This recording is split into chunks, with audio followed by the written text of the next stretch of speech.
Marine Corps on, but I was like, this is unacceptable. Well, I got Grant sitting here with a camera on me because I wanted to capture this moment, but we are going to be interviewing on our podcast.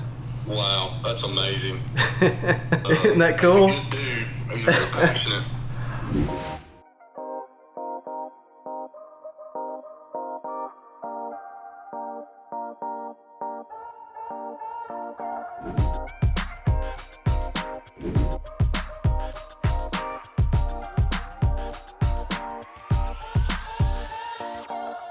Have you guys watched the Fire Festival documentary? Yes. FYRE. Yeah. Have you watched it, Seth? So these guys, it's flipping insane, and the guys did everything wrong. But one thing they did right is they basically took an idea and turned it into the most talked about music festival like ever on social media. And the way that they did it is they sent all of these, like, for lack of a better term, influencers this orange square picture, and at a designated time on a designated day, every single like hundreds of thousands of people posted this orange square. So they went from nothing to being like, what the hell is this orange square? Oh, it's a fire festival.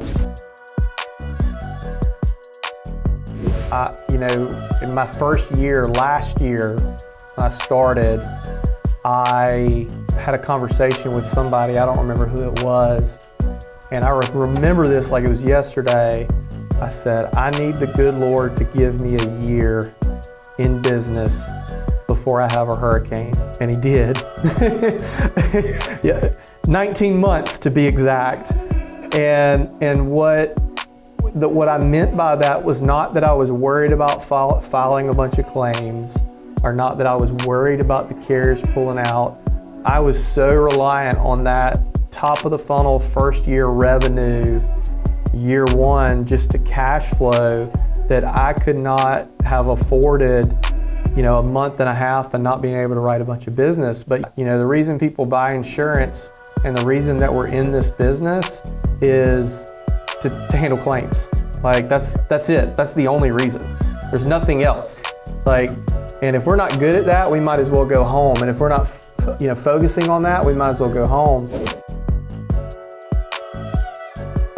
So the official Portal Insurance client app is launching 10/1, and I just got the beta version of this. We did this with Glovebox, and this is a buddy of mine. He had both of his policies pulled up instantaneously when he entered his phone number in, so pretty pumped about that. The independent insurance agent community is unbelievable. Like, I had so many people reach out to me and were like, offered me to forward my phone to their office, or to help with claims, or just calling in to check. And it's kind of cool because, like, I was talking to Hanley the day after the storm, and I was like, man, when I was a captive agent, the community probably kept me captive for a year longer than I would have gone had it not been for that. I didn't want to lose those friends, that community, and because you're always going to have those guys and girls that are company men, and because you left, you're no longer my friend, and man, I had a community 100x waiting for me on the other side. Pretty cool idea that we could explain both business and insurance in the form of television shows, popular ones. Like reviewing television shows, yeah, right? Okay. Review how they do it, such as in Breaking Bad. What kind of insurance would Polos Hermanos need? The explosion. I don't know the explosion would be covered under any policy since it happened from the result of a crime. But that would be good to explain. Or Walter White and his auto claim after he just drag races his, I believe it was a Challenger, just blows it up. And then too, you got life insurance. If he'd had life insurance, it never would have been no need for him to make any meth. It would be an interesting way to explain some things in a fun way. It's amazing what happens. It's horrible what happens when you don't buy life insurance. Today was kind of a catch-up day. Today was kind of my first normal day after Hurricane Sally, where we kind of had dealt with more business stuff than we did claims. Had a call with a guy who wants to collaborate on a project that could prove very fruitful for our agency. Facebook ad call with Ryan and Andy Matheson with Glovebox. They're the ones that were doing the Portal apps. That's really cool. It's kind of a cool day because today was the first day that we all kind of got to see the app, and I've been talking about it for a year. And hats off to Andy and Ryan. They did such a phenomenal job with the UX of the app. It's super slick, super clean, way better than anything that I would come up with. We did payroll. That's about it. What do you need me to do for this flood thing? So I've already got it built out. Like, it already exists. I've already built out the zaps and stuff for it. Really, I guess we just need to figure out how we want to attack this. I'm so glad you brought that up. There's a conversation I had one time that I've always wanted to turn into a piece of content or put out into the world. And I was on a kind of a focus group with a local chamber one time. This is probably 3 years ago.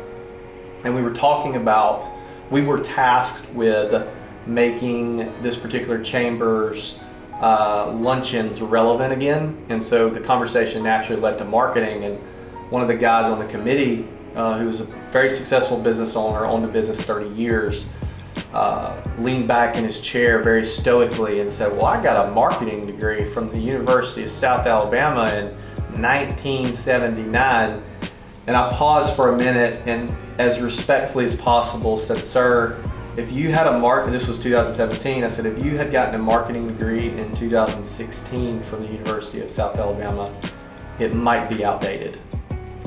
So don't think because what you learned then is going to work now. Now, a version of that might work. You can learn from that, but that is not the set in stone way of doing things, So kind of a light day compared to yesterday. I mean, obviously yesterday the calendar was one thing after the other. Had a call with my buddy CJ on a little side project we're working on that's not quite ready to be announced yet, that I think will be super cool. Had a study group call, good lunch at home with the wife.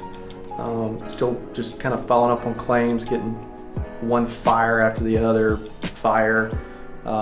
problems, and just really kind of playing catch up. Did a podcast with Susan Shaw. That'd be cool. We're waiting for that to come out.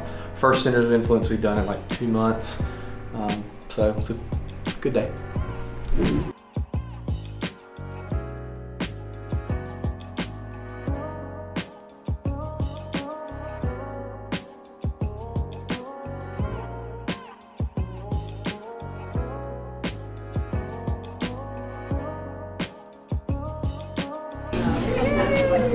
Somewhere else. Yay! All right. Woo! We've officially cut the ribbon. Well, I got Grant sitting here with a camera on me because I wanted to capture this moment, but we are going to be interviewing Andy Frisella on our podcast. Wow, that's amazing. Andy is Isn't that cool? He's a good dude. He's very passionate. I'm gonna see if they'll let us go up there. Oh yeah, I'd love to. I'd love to go up there and interview him. Um, Love to get to know him. I sent a video into him a year ago.